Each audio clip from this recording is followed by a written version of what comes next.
Friends, SBI mutual fund asset management company வந்து பார்த்திங்கன்னா இந்தியாவில் இருக்கிற டாப் கம்பெனிஸில் இதுவும் ஒன்று. மியூச்சுவல் ஃபண்ட்ஸில் மாதம் ஒரு ₹500 நம்ம இன்வெஸ்ட்மெண்ட் பண்ண முடியும்.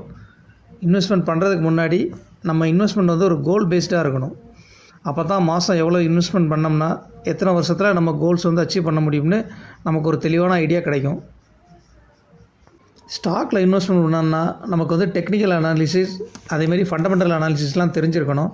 ஆனால் மியூச்சுவல் ஃபண்டில் ஒவ்வொரு ஸ்கீமுக்கும் வந்து பார்த்திங்கன்னா தனியாக ஃபண்ட் மேனேஜர்ஸ் வந்து இருப்பாங்க. நமக்கு சூட்டபுளான ஸ்கீமை நம்ம செலக்ட் பண்ணிட்டாலே ஈஸியாக இன்வெஸ்ட்மெண்ட் பண்ண முடியும். ஃப்ரெண்ட்ஸ், எஸ்பிஐ மியூச்சுவல் ஃபண்ட் ஸ்கீமில் நல்ல ரிட்டர்ன்ஸ் கொடுத்துருக்கிற ஸ்கீம் பற்றி பார்க்கலாம் வாங்க. ஃபஸ்ட்டு வந்து பார்த்திங்கன்னா SBI Nifty small cap 250 index fund வந்து இந்த ஃபண்டு ஸ்கீம் வந்து ஸ்டார்ட் பண்ணி 2 இயர்ஸ் ஆகுது. ஓவராலாக 44.43% வந்து ரிட்டர்ன்ஸ் வந்து கொடுத்துருக்கு. அதுக்கப்புறம் வந்து பார்த்திங்கன்னா SBI magnum children's benefit fund இது வந்து 41.06% வந்து 4 இயர்ஸ் வந்து ஓவராலாக ரிட்டர்ன்ஸ் கொடுத்துருக்கு. நெக்ஸ்ட் வந்து பார்த்திங்கன்னா SBI Nifty mid cap 150 index fund இது வந்து 2 வருஷத்தில் 38.32% வந்து ஓவராலாக ரிட்டர்ன்ஸ் வந்திருக்கு. அதுக்கப்புறம் வந்து பார்த்திங்கன்னா எஸ்பிஐ டிவிடெண்ட் ஈல்டு ஃபண்ட் இது வந்து 1 இயரில் 30.59% வந்து ரிட்டர்ன்ஸ் கொடுத்துருக்கு.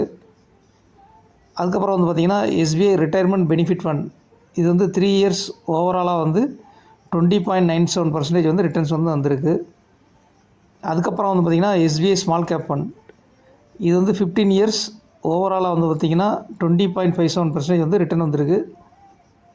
அதுக்கப்புறம் வந்து பார்த்திங்கன்னா எஸ்பிஐ நிஃப்டி ஐடி இடிஎஃப் இது வந்து 4 இயர்ஸில் ஓவராலாக வந்து 25.21% வந்து ரிட்டர்ன்ஸ் வந்து கொடுத்துருக்கு. அதுக்கப்புறம் வந்து பார்த்திங்கன்னா எஸ்பிஐ கான்ட்ரா ஃபண்ட் இது வந்து 25 இயர்ஸ் ஓவரால் வந்து 19.66% வந்து ரிட்டர்ன்ஸ் கொடுத்துருக்கு. அதுக்கப்புறம் வந்து பார்த்திங்கன்னா எஸ்பிஐ ஃபோக்கஸ்ட் ஈக்விட்டி ஃபண்ட் இது வந்து 18.79% வந்து 20 வருஷம் ஓவரால் வந்து ரிட்டர்ன்ஸ் கிடச்சிருக்கு. இதில் எஸ்பிஐ ரிட்டையர்மெண்ட் பெனிஃபிட் ஃபண்ட் வந்து பார்த்திங்கன்னா 3 வருஷம் ஓவரால் வந்து 18.79% வந்து ரிட்டர்ன்ஸ் வந்திருக்கு. எஸ்பிஐ மியூச்சுவல் ஃபண்டில் இன்வெஸ்ட்மெண்ட் பண்ணுறதுக்கு மாதம் ₹500 இருந்தால் கூட நம்ம வந்து இன்வெஸ்ட்மெண்ட் பண்ண முடியும். அதே மாதிரி ஃப்ரெண்ட்ஸ், முக்கியமாக மியூச்சுவல் ஃபண்டில் வந்து முதலீட்லேயும் வந்து பார்த்திங்கன்னா ரிஸ்க் இருக்குது. இருந்தாலும் வந்து லாங் டேர்மாக வந்து இன்வெஸ்ட்மெண்ட் பண்ணுறவங்களுக்கு நல்ல பெனிஃபிட்ஸ் வந்து கிடைக்கும். மினிமம் வந்து ஒரு 5 இயர்ஸ்க்கு மேலே வந்து இன்வெஸ்ட்மெண்ட் பண்ணுறது நல்லது.